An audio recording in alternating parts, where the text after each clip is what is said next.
That's Julien. He's an incredibly talented friend of ours, and he's playing our newly purchased Danish baby grand piano from the Andreas Christensen company.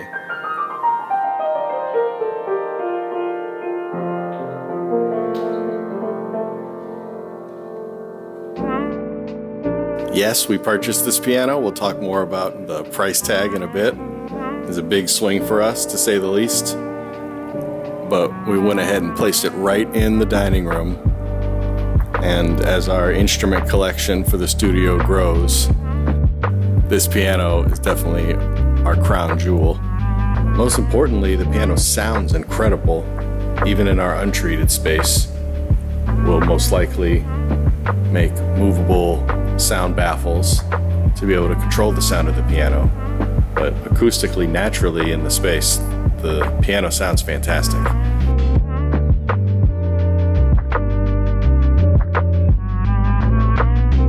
We were told that there are only 10 of this design in the whole world.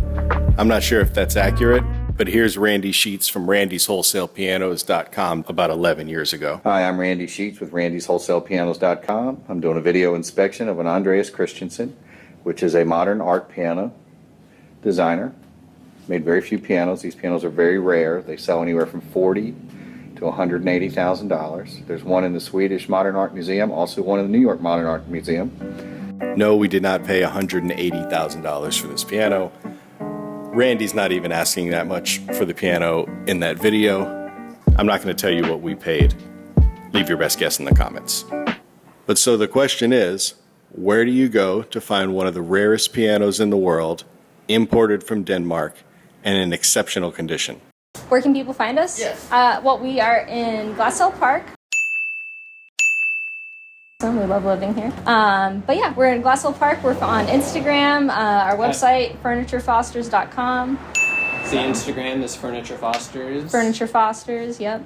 My background is in music. I studied film scoring in school and became obsessed with tiny pianos back in 2016. And when I met Shelby, she encouraged me to start selling them. Always, like my entire adult life, bought and sold instruments, mostly so I could use the instrument. It was never like to turn a profit. It was like, I just want to play this instrument, and then when I get tired of it, I'll sell it. I always wanted to be a wine importer. That was kind of my trajectory of where I was going. And then Michael had some friends that worked in importing. Yeah, so I worked for another Danish dealer who imports, and so that idea has been floating in my head for 10 years. It started doing cross-country trips, just buying all over the States. The first piano we ever got, we had been dating for 3 months, and it was a mini piano. And this lady,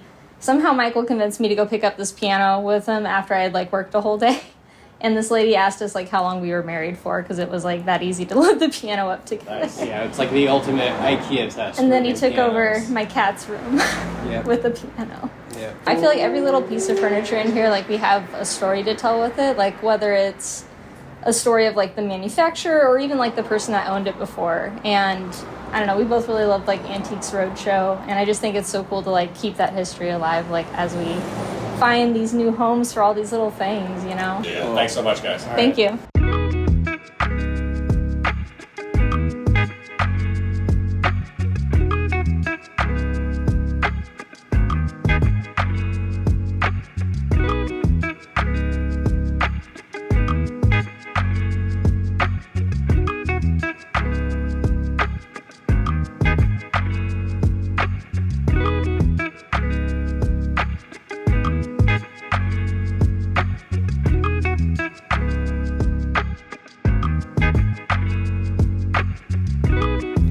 Michael and Shelby from Furniture Fosters are definitely the MVP of this story, so I want to say a big thank you to them.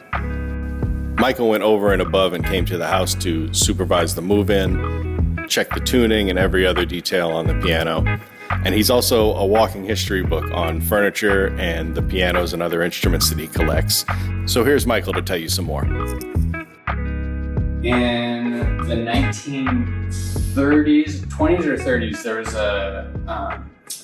an author philosopher named Martin Nexo, who was friends with Andreas Christensen, and they wanted to build a new factory. And Martin Nexo, who was like a socialist philosopher, he invested in the company to build the factory, but with the stipulation that he would have a say in some of like the piano designs.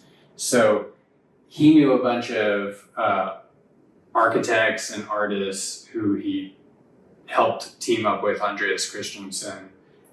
So a guy named Paul Henningsen, who's a famous architect, he designed several pianos for them. This was designed by Torben Christensen, who's the son of Andreas Christensen, who also designed like a bunch of famous homes and bridges. And Danish modern designers, they were into like mixing all the new materials, plastics and acrylics. And so this is kind of an example where they combined the steel with the rosewood and the black lacquer. Another big thank you goes to Benny's Piano Movers in LA. These guys did a fantastic job. Thank you, Benny's Piano Movers. We recommend them to anybody in the area.